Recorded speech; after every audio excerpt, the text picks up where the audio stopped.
One of my big pushes for PBSA was to get end users involved more kind of across the board because as far as access goes, I think they swing a bigger hammer than we do. We seem like a biased objector, whereas, end users don't, care about screening necessarily, as part of I'm sure they do to some extent, but yeah, I feel like they have a lot more say. I always kind of harken back to our Michigan woes from a few years ago. We had Care.com come on there, and I felt like the mood in the room changed drastically when Care.com came on. So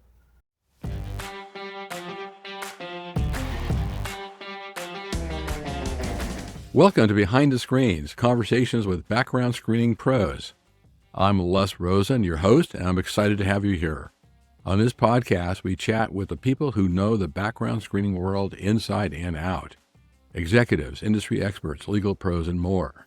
We dive into their personal stories and insights to give you a real look at what's happening behind the scenes.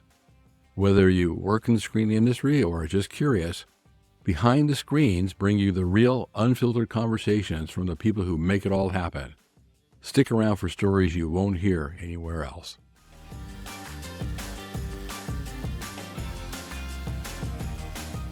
Ladies and gentlemen, welcome once again to another exciting, action-packed episode of Behind the Screens.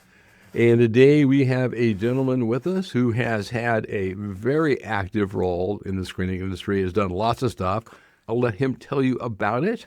He not only is the owner and operator of a leading public records retrieval firm, but he has been the co-chair of the U.S. Council for PBSA and on the PBSA board. Maybe he's a glutton for punishment. I'm not really sure. But here to tell us all about that is Mr. Bobby Shank. Bobby, welcome to the program. thank you so much, Les. Thank you for having me. It's an honor. Well, no, it's a pleasure having you, and particularly with all your involvement in PBSA and all the work you've done, I think there's a lot we'd like to find out about you. And let's start off with what's your current role? What is it that you do in terms of background screening on day in, day out? Right. So, like I said, owner and operator of a family-owned business, along with my sister, Sarah Doggett. We've been around since 2007. I actually joined in 2009. We specialize in county crim, county civil, and doc retrieval, and growing with 16 states now. We started in Florida, where we're based off of. And my role is mainly in operations. That's how me and Sarah don't have any sibling battles. She stays in sales and I kind of stay in operations. We sort of merge our two lanes when we need to and then kind of go back out. Oh, that's great. So it's sort of the classic family business growing into an empire. Right. So yeah, that's really great. So what do you like about it? I mean, obviously, you're a talented guy. You could be in all sorts of fields or areas. What do you like about Roundstone and being in the industry? I really love working with our team. Working with Sarah is great. It's funny because when we were young, you'd never would have thought, oh, those two could work together. We, butted heads a lot, but we always say we kind of got that out of the way early. So working with Sarah and our team is great. One of the benefits of being the owner is we sort of get to pick our bubble to be in, and we're, huge on our organizational culture and everything like that. So really the people that we work with are amazing, even our clients, and everybody in PBSA and in the industry is just a lot of great people. So that's probably the thing I really enjoy the most about it. So what was your career path into background screening and the particular aspect of record retrieval? To describe that for us. Yeah, so my resume is pretty short. I've been owner, operator with Roundstone basically since I graduated college. My, resume would include things like pizza delivery and events coordinator at the UCF Student Union, which, fun fact, I'm the third UCF night that you've actually had on, Heidi and Todd as well. So I think we might be at the top of the university rankings so far. I had no idea that I had such a bias in favor of University of Central Florida. So Tal Schildenberg from Clear Star and Heidi Patty, right? You're all University of Central Florida grads. Yeah, that's right. And so I graduated with a finance degree. Kind of threw around the idea of being in financial services. I did some interviews and got pretty far along and sort of took myself out of the running to kind of realize it wasn't for me, and was sort of just kind of floating along wondering, okay, well, what am I going to do? And I had a friend reach out to me and say, hey, I'm building these houses in Costa Rica. And he said, you need a place to stay or something. He knew I was kind of in between stuff. So I went and lived in Costa Rica for a couple months and oversaw his construction project. Well, loosely say oversaw, because I was a horrible candidate for that job. Very little to no construction experience and pretty mediocre Spanish. But so I did that for a couple months, sleeping outside. I slept in a hammock most nights because the house was covered in dust and things. So my strategy consisted of how do I keep the big bugs on the other side of the patio. So I had to come up with a system for that. But it really, my friend was an entrepreneur, and I think I saw some of the benefits of that and the flexibility and everything. And so some good came of it, and I got to surf every day. So that was great. That was a big bonus on top of that. But after that, I kind of, had to crash back to reality and figure out what I actually wanted to do. So I came back home for a little bit, back to the Tampa area. And Stara and our dad had started this background screening company, a couple years before. And so they're like, oh, you could always join their family business. And I said, well, okay, we'll do that for now and see how that goes. And I'll have that flexibility and sort of entrepreneurship that I was seeming to kind of be drawn toward. And that was like 15 years ago now. So I've lived, my resume is basically many lives of Roundstone. I started off doing research and court research, QA, writing on, we were still handwriting stuff in the early days and kind of faxing. So I got to see the very kind of end of that sort of era, and then moving into, everything's digitized and everything now. But so I was doing that, which was a horrible idea. My handwriting's terrible. So I was just constantly answering questions about what things said because of my bad handwriting. But eventually moved on, I've done our customer service. These days, mostly, high level strategy, financials. So I guess that finance degree did come in sort of handy in the end. Some accounting, and kind of, like I said, I kind of do a little bit of everything, and Sarah does our sales, and that's kind of the lane that I've landed in, but sort of I guess, jack of all trades at this point with Roundstone. Well, I mean, unpack that a little bit. I mean, first of all, I think, I can certainly understand the entrepreneurship part of it, of not wanting to have a 9 to 5. And so that's, for some people, what you did is a better path, right? You end up working harder. You end up working a lot more than 9 to 5. That's what they don't have. You're not checking a clock, but so that's great. It is really interesting. So you really were on the ground floor. You started in the days of, basically the use of the abacus and chisels and hammers on stones, basically, now to AI and everything else. So you saw it all firsthand. I mean, that's really quite the experience. Yeah, it's amazing how much it's changed. And I guess every industry probably, has, but it's been fun to kind of see that transition from, doing things over the phone and faxing and all that, moving over to how it is now. And all the systems are so great and all talk with each other when they work. And, so it's been interesting seeing the kind of evolution of it over the years too. Well, in that career and all the various things you did, other than learning that you love surfing in Costa Rica, what wasn't a really lesson that you learned in terms of business in your career that has, I'm sure we all learned lots of lessons, but what's one that's kind of comes immediately to mind that made an impact that you still, remember to this day? I mean, really delegating and finding the right people, people with strengths that kind of match our weaknesses and filling those gaps. I mean, the one thing that you learn by kind of doing a little bit of everything is that you can't do everything. Mm-hmm. So, over the years, I've kind of learned where our strengths lie and where our weaknesses lie, and, learning that you can't try to do it all. Sometimes it's better just get an expert, hire them and do it. That's probably one of the biggest things as a business owner that just always kind of stuck with me is you just got to figure out what people you need, get the right people in there, and, yeah, it will be all the better for it. Yeah, that's a great observation. And even if the person you hire doesn't immediately know what to do, you can train them. They become the expert, and then they take it over, and boom, one less thing you worry about. You can focus on what you do best. Yeah, that's a great lesson for all of us. Yeah, and that's a good thing about doing all these different jobs that I've done over the years is I'm able to not only train with them but strategize with them and empathize with them on the things that aren't so fun about some of these positions. So I think they all kind of appreciate it knowing that I've been there. Yeah. Whatever they're going through on a daily basis, it's like, well, I've done that, did that every day for a while probably too. So yeah, I think it helps having a kind of wide jack of all tradesy skill set, I think.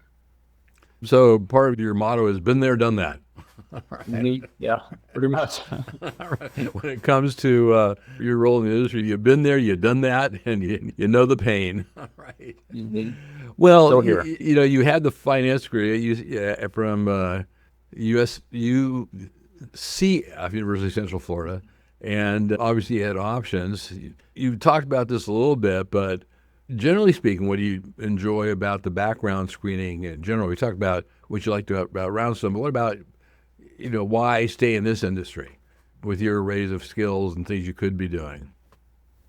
Yeah, it's a new kind of challenge every day with what we do. I mean, we don't even cover the whole US or even, the world like some people do. We cover somewhere in the, I don't know, 1,300-ish jurisdictions last time I counted. And there's a new challenge every day. I'm learning something new almost every day. So the challenges that come with the landscape that we work in is super interesting. And the people, again, I mean, I can't say enough. I know we're both huge advocates for PBSA, but I think the people in the industry, yeah, is definitely one of the things that sort of glued me to it. Being an entrepreneur got me in, but I think the people is kind of stuck me as an entrepreneur in this industry. Oh, that's great. And we talked about this a little bit, but there's one question. We play changes and challenges, sort of top of mind. Biggest changes you've seen, biggest challenge that you see on the horizon? I would say changes, the two kind of things that come to mind immediately are like automation. We kind of talked about technology changes and, whether you're for it, against it. I mean, we don't really use automation, but we're there to support it. We have clients that scrape and automate and do all those things, and that's great. The technology advancements are amazing. It's great that they're doing it. So that's been a huge change. And I would say consolidation. It's very different than it was. You got a lot of big companies, massive companies, and like I said, a smaller companies, and so it's interesting. The midfield feels like it's sort of emptier than it was, which is interesting going forward. Who's going to kind of fill those gaps and, seeing how it all kind of shakes out. So as far as challenges, access is a big one.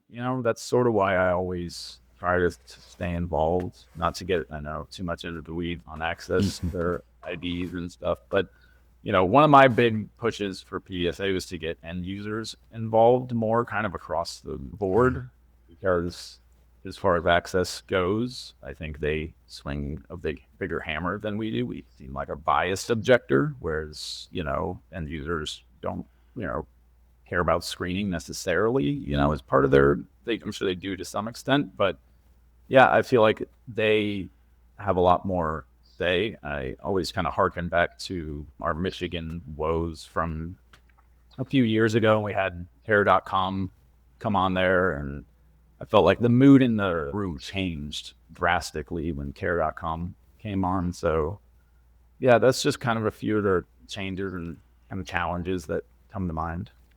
Yeah, that's a great insight, because when, we've all dealt with, court clerks and at the county level, the state level, all sorts of levels, and they see us and they think, well, you guys have a vested interest. But when an employer comes in who pays taxes and employs people, you're right, the conversation and the tone, everything shifts. All right. So, I mean, that's a huge thing. Absolutely. So, looking back and, in your career? And what's been something that you would describe as a proud moment or something that brings a smile to your face when you think about, yeah, that was cool? I would say, so we were, as part of the provider advisory group, which is kind of where I got my start with PBSA, we completely revised the criminal record provider guidelines, which are sort of the, say kind of handbook for criminal record providers, and revamped that exam program as well. And that was a huge undertaking. I mean, just meeting weekly, biweekly for a long, like months and months. And it was just such a huge undertaking for us. And yeah, to get that done and see it, kind of updated and onto the PBSA resource library and everything, that was super satisfying. And for those who may not have been as involved with PBSA as you are, I mean, people don't understand the number of stakeholders that are involved, the number of opinions. You have 8 people in a room, you'll have 10 opinions, and 7 people might think the other opinions are wrong. I mean, it's like, and then meeting and then wordsmithing and every single word, and what about this and what about that? And it just boggles the mind. So, when you get something like that done, it's a huge accomplishment.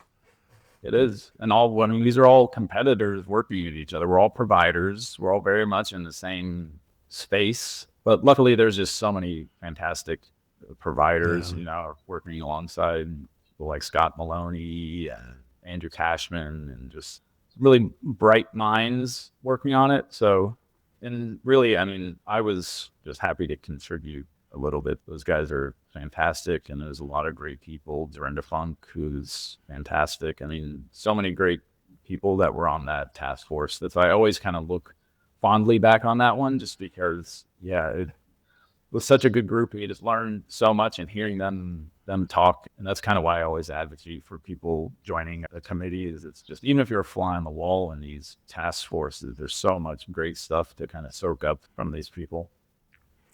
Oh, that's great. And I think people don't realize, again, just how much work that is. And it really is true that the fact that, it's a lot of members of PBSA, in one sense, they're competitors, but on the other hand, they're all breathing the same oxygen. Right? They're all, I mean, the environment, affects everyone equally. So, I mean, that's really tremendous. Well, since we segued to PBSA, I have read that you were the U.S. Co-Council Chair and then on the PBSA board. Tell us about that. Let's start with the USA Council. Yeah, so I actually originally had started off as the co-chair of the provider advisory group way back when. It's kind of a funny story. Wanda Hess was the co-chair, one of the co-chairs at the time, and they were having trouble finding another co-chair. And so, Sarah and I were basically like, oh, one of us should do it. And so we flipped a coin to see if we would do it.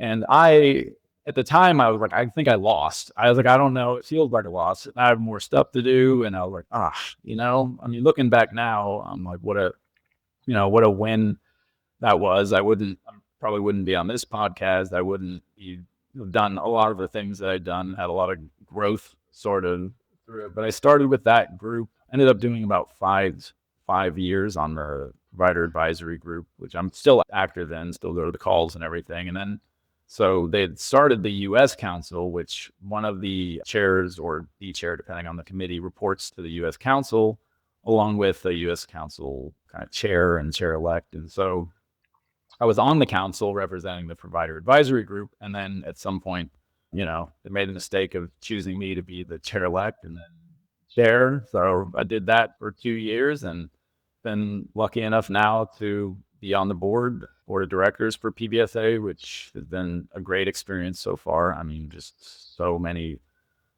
just absolute amazing people on that board. So again, it's just one of those things, just being in there, soaking it up, and everything is just, it's kind of surreal a little bit, but I'm hoping I can bring something to the table. We have our strategic plan coming up here in the next month or so. So I have a lot of ideas. I guess we'll find out if they're good or bad, in enough, but I have a lot of ideas. But it's been, I mean, instrumental in growing me professionally, just even learning to lead teams better, lead meetings better, speaking. I spoke at one of the conferences, which I would have probably, if you would have asked me 10 years ago, I would have said, yeah, absolutely not. I'm not going to speak at the conferences. What would I even say? And then going from that to where you are now, I mean, none of it would have been kind of possible without PBSA, to be honest. As a smaller business owner, you kind of get in your own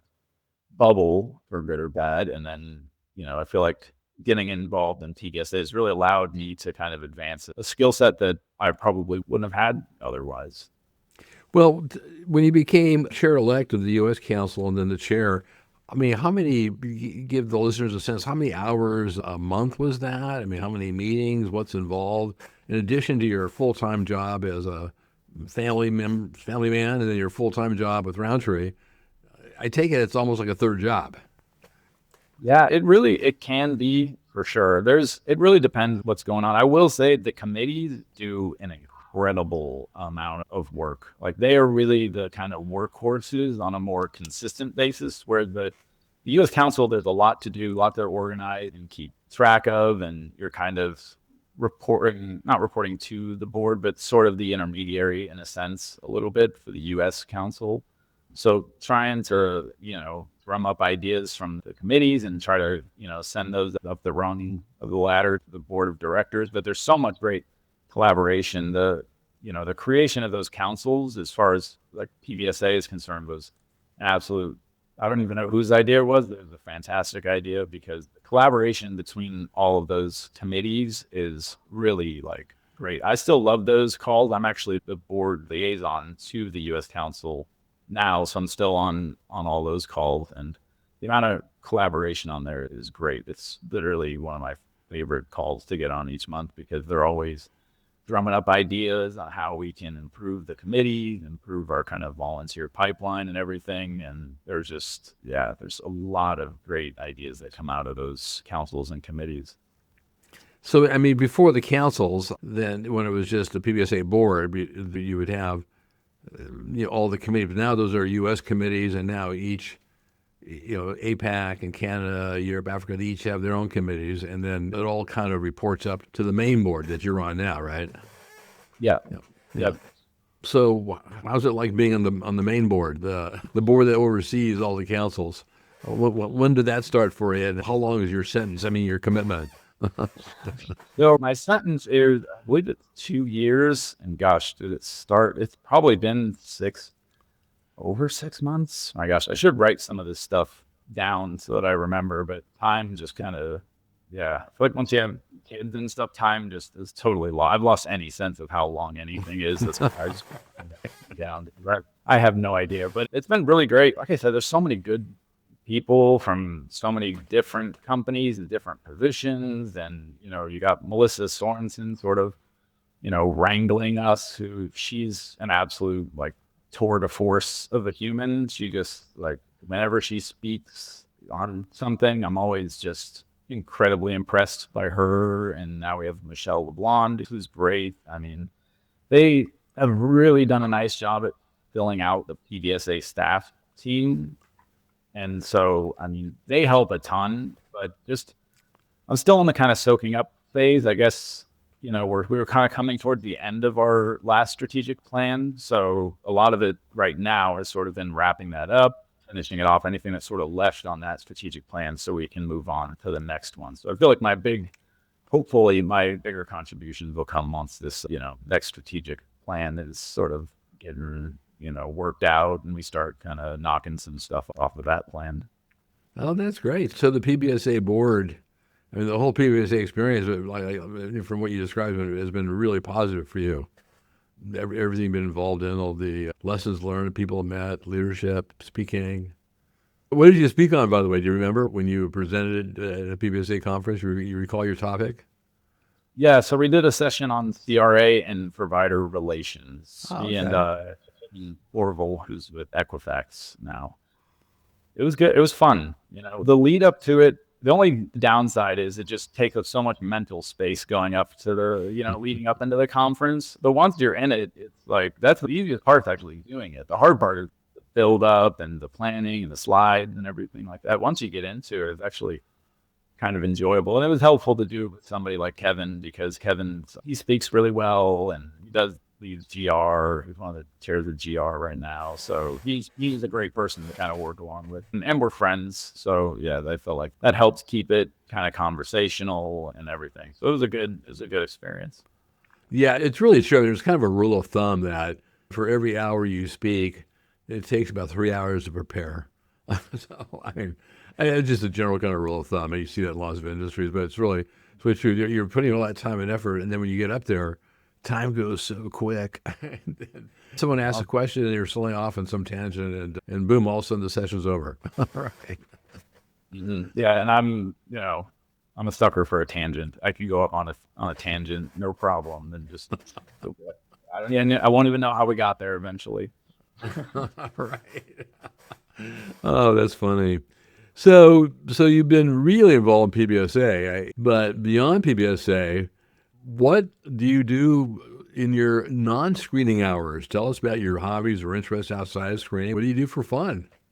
Yeah, a lot of sports related stuff. I still surf as much as I can on both of our coasts. We live closer to the Gulf side of things, but I'll wake up at 4 a.m. and drive over to the East Coast and surf for a few hours. Come back same day, still do that. Used to do a lot more surf trips, like I said, Costa Rica. Even I did the 2 months down there with my friend helping him with his houses. But then I would come back every year for a month and work and surf. Wake up at the crack of dawn and either start doing some Roundstone stuff, or if the tide was right, go down to the beach for a little bit, come back, and so basically just work, surf, eat, sleep, and that was about it.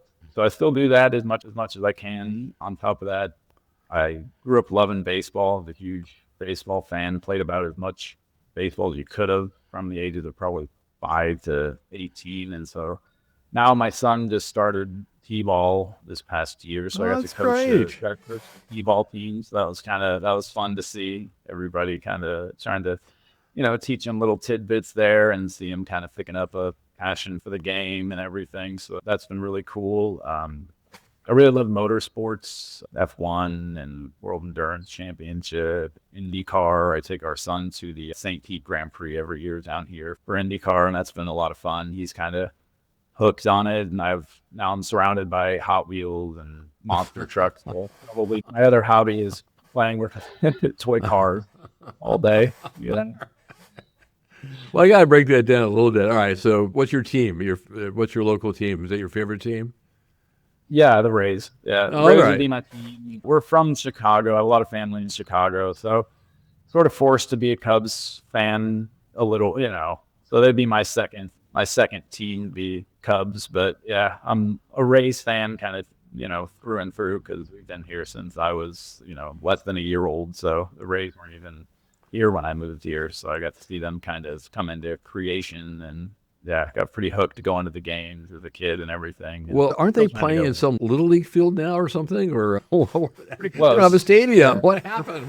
What's going on there? The parking lot of the Bucs Stadium, pretty much. They're playing at the spring training, and I think Single A Stadium for the Yankees normally. Yeah, it's like George Steinbrenner Field up in Tampa. I haven't been to one yet at that field, but I would like to go just because it's kind of a very time-stamped thing, after the Trop got destroyed in one of the hurricanes. It's kind of a weird setup to be at a single A ball club field and get to see a professional team. So it's kind of a cool, unique thing. So I'll have to get down there and check it out, but it's brutally hot this time of year. So I think if anything we've learned, maybe we need to get a, retractable roof at best, but probably just go with the dome of some kind. Yeah, I've been to the Trop a couple times. It seemed to me like it was a blow-up stadium. Like someone just stood there and blew it up. Right? It's a bad baseball stadium. We can say it. It's one of the worst baseball stadiums. The team and management and owners have been pretty good. I mean, they've done a lot. They've won some World Series. Yeah, I mean, they've done a lot with very little. As far as payroll goes, our whole payroll is about the same as some teams, like couple pitchers, and that's our entire payroll. So we've done a lot with very little, but yeah, I think they'd have better luck maybe doing it in Tampa, but we'll see. St. Pete's not the easiest place to get to, but so I'm hopeful. I just want to keep them in the area. That's my thing. Just don't go away. Well, I can't give you too much trouble because the A's have left Oakland, and they're playing in a park in Sacramento where it's a minor league park. It holds 14,000 people. I've been to one game there. I'm going to another game later this summer, and it is so much fun to go to a minor league. I mean, like old time, like Major League Baseball, and you're in basically a minor league park. I mean, the mound's 90 feet away from the home plate, so the dimensions are right. It's just, instead of 50 or 60,000 people, it only holds 14,000. It's just, so it just kind of blows your mind. But it's professional baseball, so.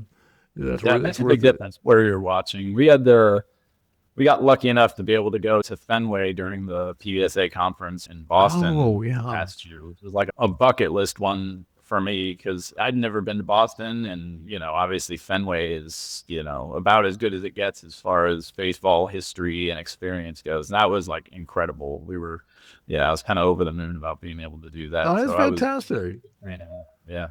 Yeah, I love Fenway. That big green wall is still I still don't get that, but it's all right. It's okay. Well, I mean, you do a lot in your spare time. I don't know how you manage all this. And so your son is starting T-ball, right? So how many kids, if I can ask? Yeah, 2 kids. I have a 4-year-old boy and a 1.5-ish-year-old girl. Congratulations. Got lucky, one of each. And they're great. I mean, I spend as much time as I can with them. That's one of the great benefits of the flexibility that I used to always use for surfing and going to Costa Rica and things. Now I can use to, go to T-ball games and, spend time on the floor racing Hot Wheels across the ground or playing with our daughter. So, fun. And now you have at least 18 years ahead of you of youth sports then, right? I mean, baseball, basketball, football, whatever it is the kids decide to do, right? Games every week and away games and practices and everything. So, I've been there, done that, and now it's your turn. All right. Oh, that's great. So we played a game called Fun Facts. I mean, I thought we've already learned the fun facts. I had no idea you were a surfer. I mean, that's just amazing. The fact you go out in the water with a piece of wood and you stand up on it somehow and you ride it, obviously like Hawaii 5-0. So, I mean, that's really impressive. All right. Yeah. That's I mean, really it's cool. my favorite thing in the world. I mean, once you it hooks you a little bit, so I got hooked pretty early and I just can't get enough of it. My wife will ask me like, how do you need to go surfing again? You just went last week. Like, aren't you good for a little bit? And it's just, no, you just got to keep going. But I think I kind of lead with that, or more of a fun fact I guess people probably don't know is that I know you've had some Trekkies, I believe, on. I'm not as much of a Trek, more of a Star Wars versus Star Trek guy, but love fantasy stuff, fantasy books, Lord of the Rings. I actually have a J.R.R. Tolkien tattoo that I got in Indonesia, which sounds like a fake story, but it did happen. It's still there. So that's probably something people probably. I don't want to get too personal and ask you where it's at or what it is, but no, it's on my arm right there. But it's kind of a little paragraph about the most famous part of it is not all those who wander are lost, and so it was sort of at the end of like a 6-month surf trip that I did. Of course, starting in Costa Rica and a little dabble in Panama, and went to visit a friend in Australia and hopped over to New Zealand and did some hiking and then ended it in Indonesia. And so that was sort of like the culmination of that trip. And there was a lot of wandering, but I wasn't necessarily lost. It felt fitting, and I love Lord of the Rings. So it felt pretty perfect, and they didn't make any typos or anything like that, which was nice. So it's kind of rune style. I mean, it's kind of Lord of the Rings, that elfin style or whatever. It's kind of like a stylized, I guess. Fantastic. Oh, that's great. So obviously you've seen all the movies, right? The Peter Jackson movies. Right. Absolutely. I haven't got to visit. I went to Hobbiton, to like the Shire, when I was in New Zealand, because they filmed, pretty much all those films I think were all in New Zealand. So they have tours and everything to go to different filming locations. So I went a long way out of my way. I didn't even really have to go to that island, to the North Island of New Zealand necessarily, but I wanted to see it. So I took. Well, you have to if you're a Tolkien fan and you're in the area. You have to. I mean, if you can see Hobbitville, you can see the Shire. All right. It was like a 2-part tour that I did. One, you went to Hobbiton and then went to look at some glowworms in a cave, which was actually pretty cool too. But that was my little tourist day to go see Lord of the Rings and everything. What part did they shoot with the glowworms when the ring was destroyed? Or Oh no, that was like inside a the mountain? totally What? no Lord of the Rings relation. Just Oh, a okay. weird thing that they have glowing worms in these caves, and you can just kind of ride. This one was in a boat, so you just kind of rode through a little boat, and you'd look up, and there'd just be a bunch of glowing worms up there. It's kind of an odd thing that, yeah. I was like, well, while I'm doing the Lord of the Rings tour, I guess I'll go see some glowworms too. Why not? As long as you're in New Zealand, you can't miss the glowworms. That's great. Yeah, yeah. Our old saying, you can't miss the glowworms. Well, now you realize at every PBSA conference, everyone will say, all right, let's see it now. All those who wonder are not lost tattoo. That's fantastic. Bobby, I mean, this is great. I mean, what I love about doing these podcasts is you talk to someone and they're all business, and suddenly you realize, oh, they have a Lord of the Rings tattoo, and they've been surfing all over the place. And it's like, wow, that's really cool stuff. All right. Anything else fun you want to share, or you felt you've given enough cannon fodder to people to tease you about? I've definitely given myself some fodder. I'm looking forward to it. In Anaheim, I'm sure I'm going to get something. And yeah, maybe some requests for the tattoo for the open bar for a while. But no, not really. We covered so much. It's been a lot of fun. I mean, the questions really, it was kind of a fun sort of walk down memory lane for me, because this is all stuff that, you don't think about so much on a daily basis. So it was kind of a fun exercise to sort of think of all this stuff and remember back, like, oh yeah, what was my career path? So, well, I appreciate your comments with everything we've talked about. You're the perfect person for me to ask this of, and you've been through so much and done so much. What's your advice to people in the industry, newcomers that that are either starting in the industry, or maybe they're working at some firm, but they're not high up, or they're not on a management track necessarily. They're a verifier or a criminal record researcher. What would you tell them to do in terms of, should they stay in the industry, and how to get ahead, and what to do, and what say you? yeah, I mean, I would say, and I know that they'll be echoing what others have said, but definitely get involved in PBSA. I mean, if your organization is involved, ask them about if you're a criminal research provider, ask them about the criminal research provider certificate, or see what certificate programs are there, or, anything to give yourself a leg up. And they're good learning tools too. There's a ton of good content in the PBSA resource library to look at. It's just, free to members. Just go on there, and there's tons of good practical guidance documents. The back to basics stuff is great. I mean, there's a ton of free, great content with PBSA. So I'd say definitely do that and get into a committee. It's as much responsibility as you make it, right? So, I mean, you could just hop on the calls, or if you miss them, nobody's taking attendance. They're not going to come yank you out of your cubicle, or probably your home office these days, but nobody's going to come, looking for you if you miss a committee call. But it's a great way to just be in those calls and soak up some broader knowledge about the industry. So I would definitely say get involved in the committee. They're always looking for more people, and there's so many great people in those committees that are willing to share their expertise. And it's just a very giving community. People are very generous with their time and their knowledge, and they really take advantage of that. And then just be as the best of whatever you are. If you're a verifier, be the best verifier in the business. If you're a if you're in QA, be the best QAer there is. And that'll take you places you may think nobody notices, but as a owner and somebody that has employees, you notice who's really putting in the maximum effort, and those are the people that are gonna make it ahead. So I would say be the best at whatever you're doing, make the most of it. I mean, that's a great observation, because someone might enter the industry and think, well, I'm getting paid whatever, kind of entry level, and where do I go from here? And you're right.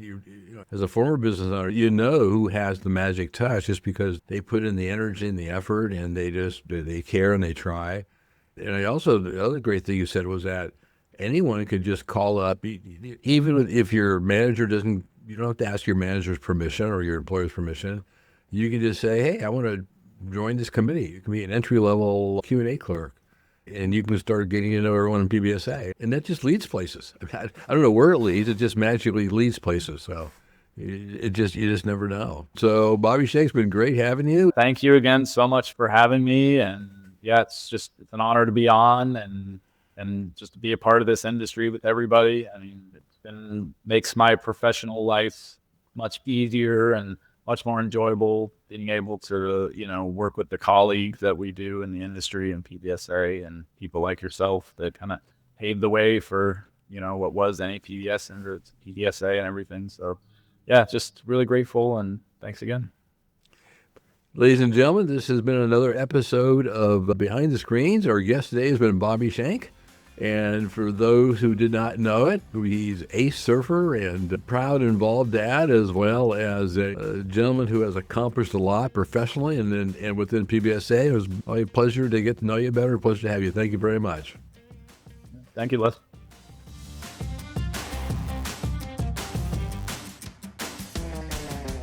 All right, that was yet another wonderful conversation with a background screening pro. If you enjoyed today's episode, don't forget to hit subscribe so you never miss an update.